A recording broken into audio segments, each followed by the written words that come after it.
Hello guys, in this video, I'm going to show you how to use a voice changer on Discord.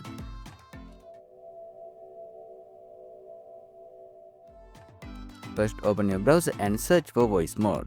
Download it and install it on your computer. I already have it installed, so I'm going to open it now. When you open it for the first time, you will need to log in using your Google account. It's very quick and easy.